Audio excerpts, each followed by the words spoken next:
मेरा नाम कृष्णाराम है। मैं दिल्ली विश्वविद्यालय का छात्र हूं और प्रथम वर्ष पॉलिटिकल साइंस ऑनर्स का स्टूडेंट हूं। श्रीमान जी, मेरे गुरुजनों के द्वारा कहे अनुसार मेरा आज का सब्जेक्ट है हमारी सोसाइटी के अंदर रामायण ग्रंथ का क्या योगदान है। जैसा कि आप सबको विदित है, हमारे समाज किस तरीका का ढांचा है, हमारे भारतीय दर्शन समाज, और क्या क्या रामायण का उसमें योगदान हो सकता है। मैंने काफ़ी विश्लेषण और सोच समझकर मेरे दिमाग में और मेरे दिमाग में और जहन में ये आया कि इसको संदर्भ और विषय को इस तरह से लेना चाहिए कि हमारी समाज में आज क्या क्या समस्याएं हैं और रामायण उन समस्याओं का समाधान करने के लिए किस हद तक कारगर हो सकता है। और इसी नज़रिए को मैं ध्यान में रखते हुए मेरे दिमाग में आया और मैंने ये चीज़ महसूस और आप सभी के सामने प्रस्तुत करने की कोशिश की है।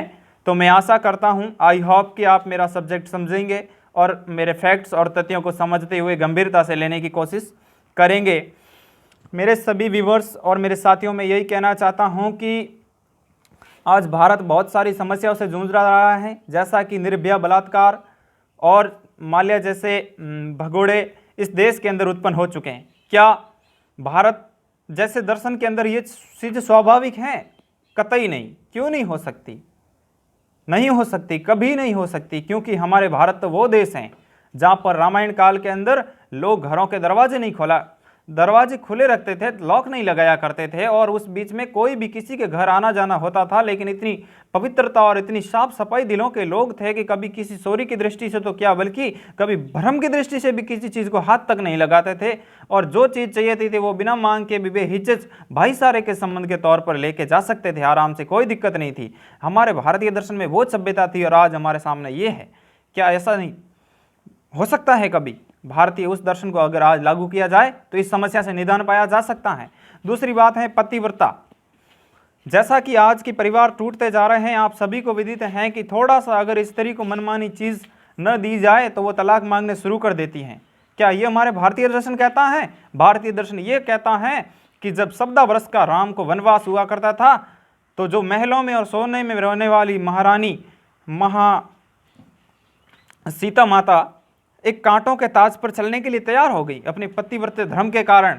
क्या आज हमारी भारतीय दर्शन ये में देखते हैं? हम नहीं देखते हैं। हमारे दिक्कत है हमारे सामने, ये हमारे भारत के अंदर आज कई समस्याओं का सामना करना पड़ रहा है, लेकिन ऐसा नहीं हो सकता। तो मेरे कहने का तात्पर्य यह है कि भारतीय सभ्यता संस्कृति को अगर हमारे बीच में अभी उसी स्वरूप में, रामायण के स्वरूप को आज हमारे समाज के लोगों को बताया जाए तो इन समस्याओं से निजात पाई जा सकती है। और इसके साथ है वचनबद्धता और मित्रता। जब रामायण के अंदर हम देखते हैं कि लक्ष्मण मूर्छित हो चुका है मेघनाथ के बाण से, तो राम हौसले से टूट जाते हैं और बीच में युद्ध रोकने की घोषणा तक कर देते हैं। लेकिन ऐसे समय में इतना मित्रवत और अपने हृदय से भी ज़्यादा चाहने वाले हनुमान राम को हौसला बंधवाते हैं और उस समस्या से लड़ने के लिए प्रेरित करते हैं और जड़ी बूटी लाकर लक्ष्मण को फिर से मूर्छित से खड़ा कर देते हैं और इस युद्ध को जितवा देते हैं। ये है मित्रता, न कि ये जो आज हमारे संदर्भ में हम देखते जा रहे हैं, भाई भाई का गला काट देते हैं और स्वार्थ के लिए मित्रता निभाई जाती है। कि हमारा भारतीय दर्शन ये कहता है? ऐसा कतई नहीं हो सकता। एक है वचनबद्धता हमारे सामने। जैसा कि आप सबने देखा, कुछ दिनों पहले मोटेरा स्टेडियम गुजरात के अंदर अहमदाबाद में अमेरिका नमस्ते ट्रंप एक कार्यक्रम किया गया और वहाँ पे उसने बड़े बड़े वचन और वादे किए, और उसके बाद कोरोना महामारी के चलते कुछ दिन हम अपनी आर्थिक स्थिति और कुछ घरेलू प्रॉब्लम्स की वजह से हम उनको कुछ दवाइयाँ प्रोवाइड नहीं कर पाए। तो उस वजह से उसने क्या क्या वचन बोल दिए, क्या ये होती हैं, क्या क्या शब्द बोल दिए भारत को, क्या ये होती हैं वचनबद्धता? वचनबद्धता वो होती हैं जो वचन कुल की रीत किए बिना ही एक परिवार को निभाने की चाल को मानते हुए हमेशा वंश को आगे बढ़ाने के लिए अपने प्राणों की आहुति देने के तैयार हो जाता, लेकिन वचन को नहीं जाने देते हैं। राजा दशरथ ने कहा और रामायण रवाना हो गए, ये तक नहीं पूछा कि मुझे किस लिए वनवास दिया जाता है। ये है भारतीय सभ्यता और संस्कृति का स्वरूप। तो मेरे कहने का तात्पर्य यही है कि रामायण से हमें बहुत सारी शिक्षा और संस्कार मिलते हैं।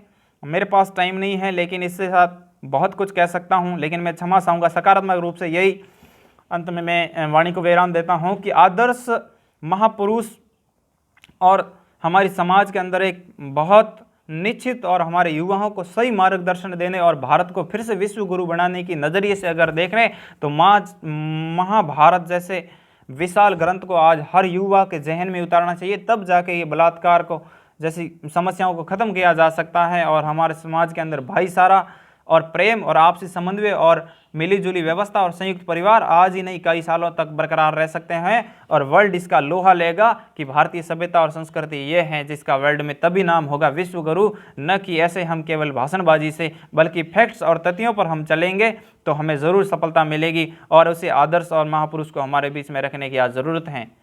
तो नमस्ते, जय हिंद, जय भारत।